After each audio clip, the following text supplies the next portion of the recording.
Hi, teacher. My name is Carlos Enrique Mejía Perez. I am 20 years old. I live in Colombia, in the city of Monteria. I have two brothers. My father died, and my mother lived with my two brothers. I study high school at the Cristobal Colón. I am currently studying at the Pontificia Bolivariana University, Civil Engineering. I usually wake up at 6:30 in the morning, get up and go into the bathroom. I bathe, brush my teeth, and I dress and I go to the bus. Where's boat? I get to college. I teach in my spare time.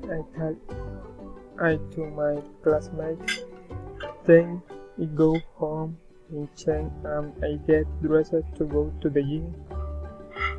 When I go home, I bath, I dress, lace, I check my cell phone and I go to bed. Thank you, teacher, very much.